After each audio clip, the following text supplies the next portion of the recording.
Bom, vou conversar agora com o Urian Fancelli, mestre em Relações Internacionais pela Universidade de Estrasburgo, na França, e pela Universidade de Groningen, na Holanda.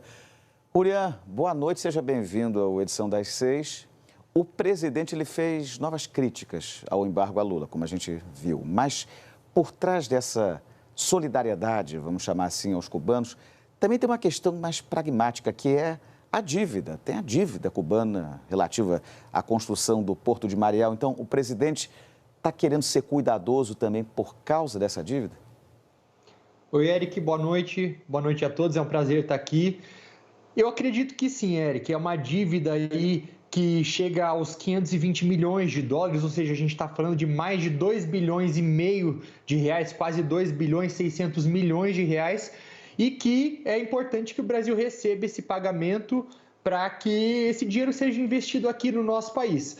Cuba, eu tenho o costume de dizer que é o calcanhar de Aquiles do governo Lula, porque ele já foi muito criticado por conta da sua relação com o regime cubano, que começou lá com Fidel na década de 80, onde eles se conheceram na Nicarágua, depois eles resolveram formar o Foro de São Paulo, com centenas de partidos da esquerda latino-americana, mas a gente tem que lembrar também que Cuba é um parceiro comercial do Brasil. Só no ano de 2022 foram 300 milhões de dólares de produtos exportados para Cuba, enquanto a gente importou apenas 3 milhões, ou seja, a gente tem uma balança comercial favorável ao Brasil. Então, é óbvio que é o momento do governo ser pragmático, investir numa retomada de relações que havia sido afastado por conta, da postura do Jair Bolsonaro, que usava muito esse discurso do vai para Cuba, vai para Venezuela, comunismo. É um momento de pragmatismo. A própria ONU também ela critica esses embargos a Cuba. Já foram quase 30 condenações por parte da ONU para que esses embargos sejam retirados, e o próprio regime cubano culpa essas sanções impostas pelos Estados Unidos há 60 anos, há quase 6 décadas, pelo estrangulamento econômico que o país vem sofrendo até então, Eric. Nós vimos o presidente falando ali sobre mudanças no mundo, que o mundo mudou, os países mudaram, os governos mudaram, oposições mudaram, que é uma nova governança mundial, com maior participação de países emergentes. Qual é a chance disso acontecer nas grandes organizações? Por exemplo, Conselho de Segurança da ONU.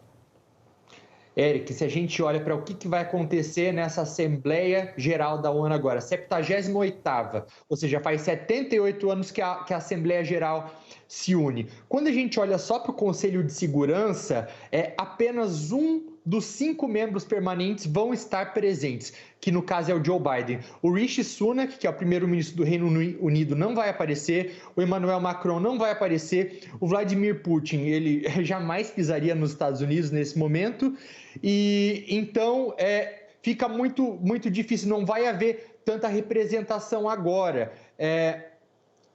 Essa demanda por uma mudança no sistema internacional tem partido não só do Brasil, mas de diversos países do sul global.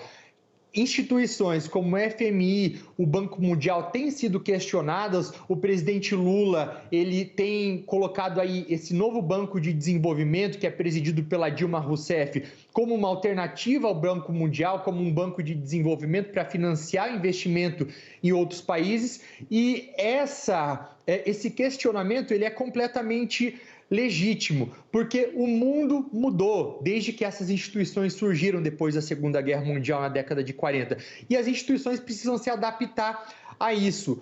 Algo recente que aconteceu, que não é muito lembrado pelas pessoas, precisa ser olhado também.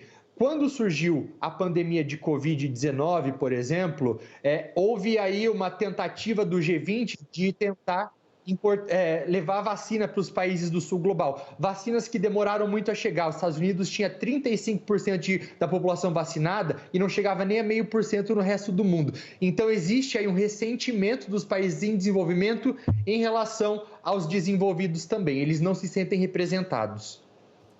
Urian Fancelli conversando conosco sobre essa etapa da viagem presidencial a Cuba. Queria agradecer, Urian, por ter estado conosco aqui. Boa noite. Boa noite, até mais.